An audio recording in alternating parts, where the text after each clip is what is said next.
Morning, students. Chapter 10. Trade flourished under them. Inland trade was carried on between Deccan and northwest India from the port of Bharuch in Gujarat, and trading was carried on with Iran and Arab countries. It means कि जो उस समय का व्यापार था वो अपने चरम सीमा पर था। इनलैंड ट्रेड जो इंडिया के अंदर का ट्रेड था, व्यापार था, वो डेक्कन और नॉर्थ वेस्ट इंडिया में होता था, जो कि गुजरात के भरूच पोर्ट से व्यापार स्टार्ट होता था और ईरान और अरब कंट्रीज़ में व्यापार किया जाता था उसके द्वारा। The Satavahana worshipped Shiva and Vishnu. Satavahana वंश के जो शासक थे वो शिव को और विष्णु की पूजा करते थे। But they patronized Buddhism and Jainism as well. मगर वहाँ पर वो लोग बुद्ध धर्म और जैन धर्म को भी वैसे ही मानते थे। The gateway to Sanchi stupa with beautiful sculpture was built during their reason.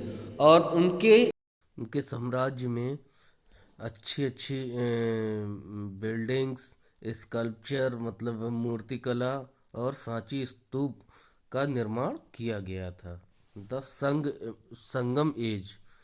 In the South India, the Iron Age laid the foundation stone for the Golden Period, which began in 300 BC and lasted till 300 AD। दक्षिण भारत में जब लोहे के युग मतलब उस समय iron का ज़्यादा उत्पादन होता था, उस समय आयरन का युग था, उसी समय संगम एज की स्थापना हुई थी, जो कि 300 ईसा पूर्व से लेकर 300 ईस्वी तक था। This period popularly known as Sangam age, और इस एज को हम लोग संगम एज कहते हैं।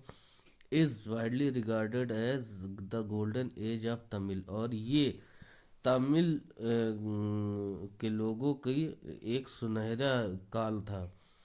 The heroic poetry of this period, which is replete with detailed account of the state। और इस समय अपने राज्य के बारे में अच्छी अच्छी कविताएं, हीरोइक पोएट कविताएं इस काल में हमें मिलती हैं। Provides us the piercing glimpse into the Tamil society culture of that time. और इन कविताओं से हमें मालूम चलता है कि उस समय की तमिल समाज, उनका कल्चर कितना उच्च था, मतलब कितना अच्छा था। Trade flourishing during this period, और व्यापार इस समय अपने अच्छे काल में चल रहा था। The Sangam rulers bestowed the most care on development of trade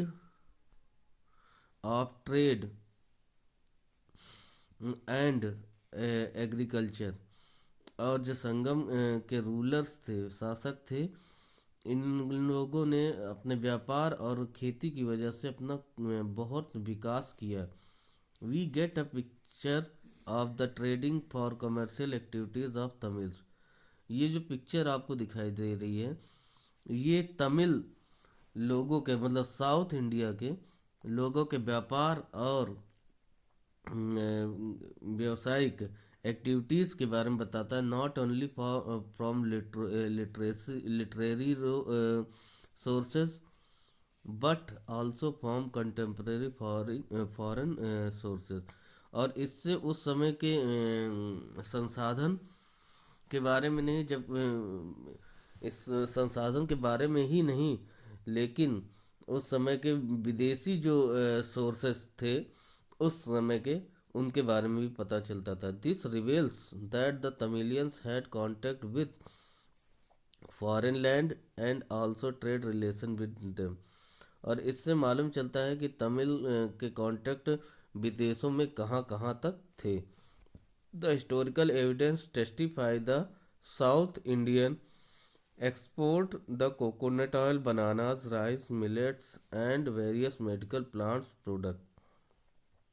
इस समय ऐसे ऐतिहासिक उदाहरण मिलते हैं कि जो साउथ इंडिया के लोग थे वो किस चीज़ का एक्सपोर्ट करते थे, जैसे कि कोकोनट ऑयल, नारियल तेल, केले और राइस, मिलेट्स और बहुत सारे दवाइयों वाले पौधों का भी प्रोडक्ट का मतलब ये लोग व्यापार करते थे। Precisely it was during this period that contact with distant territories from made was made for trade and expansion of kingdom।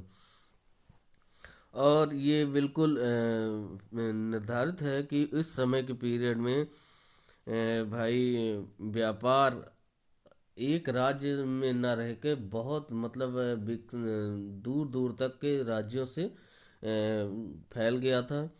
Even देश ही नहीं विदेशों तक भी इनका व्यापार फैल गया था। Contact were also made with foreign lands like Rome in the west and Columbia in the east. और इनका विदेशी जमीनों में भी संपर्क हो गया था, जैसे कि वेस्ट में रोम में और ईस्ट में कोलंबिया तक इनका व्यापार फैला हुआ था। The Sangam literature in ancient time it is said that three literary assembly occurred at Madurai. और पुराने समय में इसमें तीन असेंबलीज, लिटरेरी असेंबलीज हुई थी जो कि 500 ईसा पूर्व से 500 ईस्वी तक थी और मदुरई में हुई।